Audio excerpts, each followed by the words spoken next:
So usually before I go out into the world, I will sit and just wait for my medication to take effect.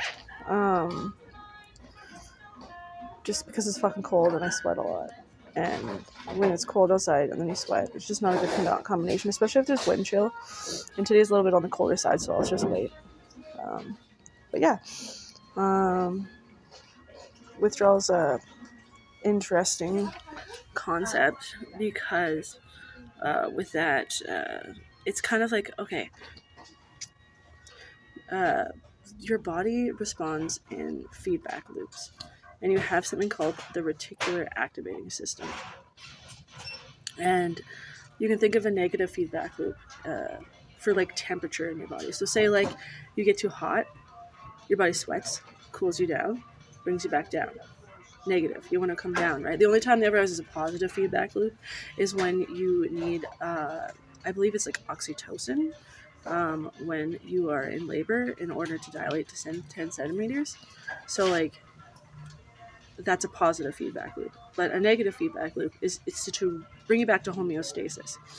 And when you are on opiates, when you're addicted to opiates, what happens is your nervous system becomes addicted to the substance, therefore affecting your reticular activating system. So, in turn, you get flu-like symptoms when you're in withdrawal, which can be hot and cold, um, hot and cold fluctuations, like shivers. Basically, what I can equate the feeling to is, say you got out of the shower and you have your window open and there's a draft. That feeling of the wind hitting you is what I feel when I am trying to regulate my temperature. Stuffy nose, convulsions, muscle pain. Basically, it's like a really bad flu. That's the best way that I can. Honestly, the closest thing that I can equate it to is when I got COVID one time. They were one and the same, except with COVID, I could take ibuprofen and I was able to regulate my temperature. Whereas with withdrawal, the only thing that worked is an opiate.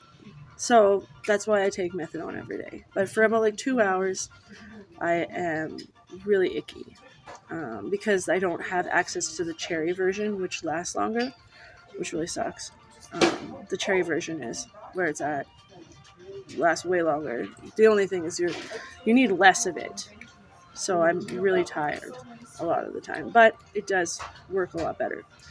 Having said that, um, it is what it is. I've learned to live with it for a couple of hours a day. It's not that bad. I'm not in full blown withdrawal. I am just in the beginning of it. So you have a reticular activating system. It gets affected by uh, being addicted to the opiate, and because you are, your reticular activating system goes through the roof, giving you flu-like symptoms. That's how it works. My understanding. I could be completely wrong. It's just from my medical training and knowledge about the body through anatomy and physiology, I came to that conclusion. But I could be completely wrong. But that's just my deduction on everything. So it's really uncomfortable and it sucks. It hurts. It's painful, especially when you are in the throes. I'm talking 8 hours without anything that you need in order to feel good. You feel like total shit. It sucks. It's awful. It's honestly the worst feeling you have ever felt in your entire life.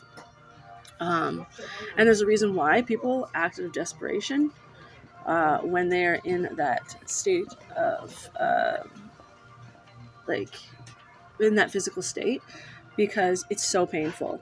And um, so my argument is, how people are why do they pay for like medication for like people to not experience withdrawal, because one way or another people are going to get it. And the way I look at it is, would you rather the government pay $20 for a person to feel relief for 24 hours, or have that person, act of desperation, rob you or your grandmother? You know what I mean? Because either way, somebody in that desperate of a situation, it's going to happen. So I would rather, in my opinion,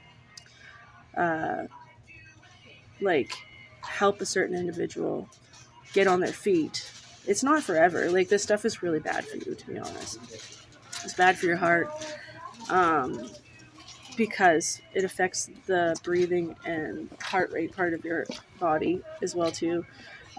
Taking too much of it slows it down to the point where you die. That's how you experience an opiate overdose. Like, so for me, I have a regular heartbeat. Like, I can't even walk up a hill without severe heart palpitations and feeling like I'm going to die. So, like, I am like, when I mean like my life has become sedentary, I mean like my life has become sedentary. So it's a very temporary thing. You don't stay on it for the rest of your life. Having said that, it is definitely beneficial to be, like, it is about survival. When you come off the streets, it's not about, like, in that moment, it's critical. It's about surviving. And sometimes you have to make sacrifices in order to survive. So that's what I did. And I have hit this point in my recovery where the benefits no longer outweigh the risks, and I am ready to transition onto something different, you know? So usually it's around the 4-month mark for me. I'm like, I don't want to do this stuff anymore. So I'm ready to, like, go into active withdrawal for 3 or 4 days in order to transition over into Suboxone. It's going to suck. It's going to feel terrible, but I'm willing to do it. So that's that.